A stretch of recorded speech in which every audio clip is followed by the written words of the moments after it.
Nofriansah Yosua Huta Barat membanting tubuh saksi Putri Chandrawati ke kasur dan kemudian kembali memaksa saksi Putri Chandrawati untuk berdiri sambil mengancam, "Awas kalau kamu bilang sama Ferdi Sambo, saya tembak kamu, Ferdi Sambo, dan anak-anak kamu." Dikarenakan saksi Putri Chandrawati sudah tidak berdaya dan tidak mampu untuk berdiri, Nofriansah Yosua Huta Barat kembali membanting saksi Putri Chandrawati ke kasur dan selanjutnya memaksa kembali untuk berdiri dengan posisi berdiri di depannya dan memaksa untuk keluar dari kamar. Saksi Putri Chandrawati kemudian dengan sengaja menyenggol keranjang tumpukan pakaian yang terbuat dari plastik yang tidak memantulkan suara yang keras dan menendang-nendangkan kakinya ke pintu kasa dengan harapan ada seorang yang dapat mendengarnya. Namun sayangnya tidak ada orang yang dapat menghampiri sumber suara tersebut. Oke, kami kembali melanjutkan perbincangan dengan kuasa hukum almarhum Brigadir Yosua, Kamarudin Simanjuntak, dan juga pakar hukum pidana Jamin Ginting. Bang Kamarudin, kita lanjutkan kembali. Tadi kita sudah lihat ya bagaimana dalam eksepsi justru kuasa hukum Sambo itu ngotot menguraikan peristiwa yang terjadi di Magelang. Padahal kalau dalam dakwaan jaksa itu tidak disebutkan ada pelecehan seksual seperti membanting, dan bahkan ada ancaman kepada Putri yang disampaikan oleh Yosua menurut kuasa hukum Sambo tadi. Bagaimana tanggapan dari Anda? Tanggapan saya itu cerita palsu karena tidak ada yang melihat itu, tidak ada yang mengalami itu. Itu hanya ilusi daripada pengacaranya karena sudah bolak-balik ganti skenario tapi tak ada yang terbukti. Itu cuma skenario yang dibangun oleh pengacaranya. Itu bohong besar. Karena kenapa? Itu kan rumah kecil. Rumah kecil kalau dibanting-banting pasti ada yang mendengar karena di situ ada asisten rumah tangga namanya Susi, ada supir namanya Kuak Ma'ruf, ada ajudan lain. Masa dibanting-banting, kemudian disenggol itu keranjang baju, pintu dibanting, tak ada yang dengar kecuali mereka semua bisa dibuktikan tulis semua atau penyakit pendengaran. Jadi itu cerita bohong itu. Kemudian kalau si perempuannya sudah dibanting-banting, sudah mengalami kekerasan, tak mungkin lagi dia rindu dengan prianya. Ini pasca dibanting-banting katanya dia malah khawatir keselamatan daripada almarhum. Ini bagaimana sih? Kok dicari almarhum di mana? Saya mau ketemu Joshua, saya mau curhat.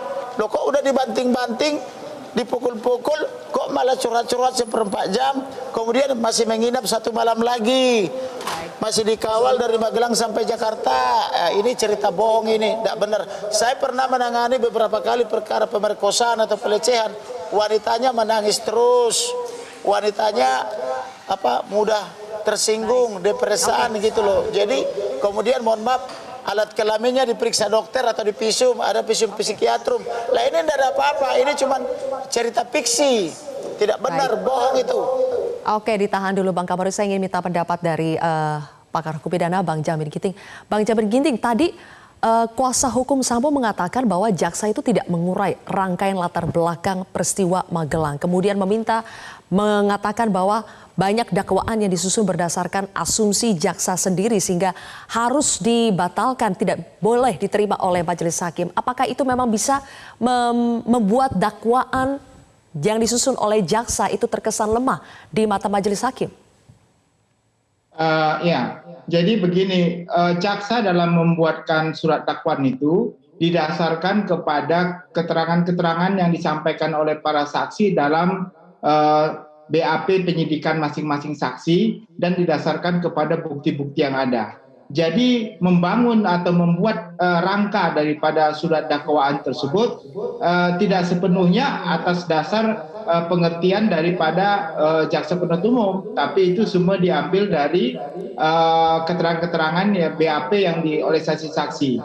Nah, syarat dari surat dakwaan tersebut harus memiliki syarat formil dan syarat material. Syarat formil itu terkait dengan identitas para yang dakwa dan juga material terkait dengan substansi. Tadi apa yang dilakukan eksepsi oleh kuasa hukum terdakwa ini terlalu cepat menurut saya. Nah, dia harus lebih detail lagi untuk melihat apakah surat dakwaan tersebut memenuhi unsur-unsur yang sudah dipenuhi dalam pasal 156, pasal 143, dan pasal-pasal lain yang mengatur tentang syarat sahnya suatu surat dakwaan. Tetapi saya lihat ini strategi daripada PH yang sudah mengetahui kalau kelihatannya eksepsinya pasti ditolak. Jadi dia langsung untuk menghemat waktu supaya nanti saksinya lebih banyak bisa diperiksa, dia masuk materi pokok. Salah satu tujuan daripada materi pokok ini dalam eksepsi adalah untuk memancing jaksa penuntut umum, apakah nanti jaksa umum mau menjawab. Oke. Nah, kalau sampai mau menjawab, nanti dia mendapatkan satu poin untuk memeriksa para saksi-saksi sesuai dengan jawaban daripada jaksa penuntut umum. Tapi biasanya jaksa penuntut umum tidak mengomentari ya, tidak memberikan jawaban secara detail terkait dengan sesif-sesif yang menyangkut tentang pokok perkara tersebut. Baik, tapi Anda sepakat ya kalau eksepsi tadi malahan sudah masuk ke pokok perkara, tidak hanya menyentuh soal formilnya saja, sehingga kemungkinan besar akan ditolak. Ya, karena satu-satunya eksepsi yang bisa diterima itu dalam persidangan dengan putusan selah itu yang terkait dengan kompetensi relatif. Apakah pengadilan berwenang nggak mengadili perkara ini, Pengadilan Negeri Jakarta Selatan, karena tempus deliktinya, waktunya dan lokus deliktinya tidak dilakukan di wilayah dia berwenang. Selain itu, pada umumnya itu akan diputuskan pada putusan akhir, bukan pada putusan selah, sehingga dilanjutkan dalam pemeriksaan saksi. Oke, baik. Kembali lagi ke Bang Kamarudin. Tadi dalam dakwaan JPU mengatakan dalam keadaan tertelungkup, masih bergerak-gerak kesakitan, Sambo menembak bagian kepala belakang Yosua hingga meninggal dunia. Sementara kuasa hukum Sambo mengatakan Sambo tidak pernah menembak Yosua. Yang ada Sambo panik setelah Eliezer menembak Yosua. Kemudian demi menyelamatkan Eliezer, Sambo menyusun skenario tembak-menembak. Sekali lagi, apakah kuasa hukum dari Yosua punya bukti yang lebih konkret menunjukkan bahwa Sambo terlibat dalam penembakan Yosua? Sambo terlibat dalam penembakan ini, dia yang merancang penembakan ini untuk menutupi aibnya. Dia yang bagi uang bersama Putri untuk membayar eksekutornya, dan dia juga bahagia setelah almarhum ditembak. Terbukti dari dia melakukan pesta, yaitu mengirimkan uang-uang kepada antar lembaga negara, baik ke termasuk ke LPSK. Jadi artinya Sambo dalam pembunuhan Brigadir almarhum Joshua Huta Barat, dia berbahagia. Terbukti dia mengeluarkan uang yang sangat besar untuk membahagiakan lembaga-lembaga, termasuk ormas-ormas perempuan untuk mendukung skenario dia. Jadi dia tidak menyesal dan dia tidak menangis. Tetapi ketika dia mengadu ke Kapolri, telah merekayasa Kapolri, dia pura-pura menangis. Yang benar dia menangis ketika membohongi Kapolri. Itu. Oke. Bang Jamin, tadi jaksa mengatakan bahwa Putri sempat mengucapkan terima kasih kepada RR, Richard Eliezer, dan juga Kuat Ma'ruf. Sambo bahkan beri hadiah uang 2 miliar dan smartphone karena ketiganya sudah terlibat dalam pembunuhan Yosua. Jika jaksa bisa membuktikan ini lebih jauh, apakah skenario atau pasal pembunuhan berencana itu semakin kuat terbukti adanya pembunuhan berencana terhadap para terdakwa? Ya, ini kan membuktikan bahwasannya perencanaan itu sudah dibuat sedemikian rupa sehingga selesainya suatu perbuatan pidana dia mengimplementasikan apa yang dijanjikan sebelumnya atau pernah diucapkan sebelumnya kepada pelaku tindak pidana tersebut. Nah, kalau orang yang tidak berhasil melakukan suatu perbuatan tindak pidananya tidak selesai, maka kompensasinya juga tidak ada tentu dari yang sudah ditawarkan. Dan itu sudah kelihatan apa yang ditawarkan itu sudah nyata. Sampai nanti kita lihat juga adanya perencanaan-perencanaan sebelum terjadinya eksekusi tersebut. Satu lagi kita lihat, dia ketakutan sekali dengan diketahuinya tindak pidana ini sehingga mengajak beberapa rekan di Propam itu untuk menutupi perbuatan pidana tersebut yang sudah dilaksanakan dengan baik tersebut. Nah inilah maka tunjukkan niat jahatnya itu muncul mulai dari awal eksekusi dan cara untuk menutupinya. Dan ini sudah rangkaian yang sangat terstruktur, sistematis, dan terencana. Oke. Apa yang akan dilakukan oleh kuasa hukum dari almarhum Brigadir Yosua, Bang Kamarudin, untuk betul-betul membuktikan bahwa pembunuhan terhadap Yosua itu telah dilakukan secara terukur dan sistematis, bukan hanya ketika niatnya itu bukan hanya muncul ketika peristiwa di Magelang? Baik, kami nanti akan memberikan bukti-bukti, baik bukti rekaman elektronik, keterangan saksi, dan bukti surat-surat lainnya. Tetapi yang pasti membuktikan salah satu bahwa ini sudah terencana. Ferdy Sambo menugaskan 2 ajudannya atas nama Daden dan Romi untuk berjaga-jaga di luar rumah. Kalau-kalau adiknya atas nama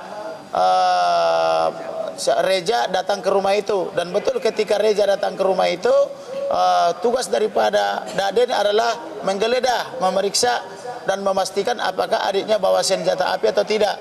Kemudian tugas satu lagi adalah mengalihkan perhatian daripada Reja supaya Reja tidak masuk ke rumah itu, tetapi adalah dikondisikan dia harus menghadap Kadipropam.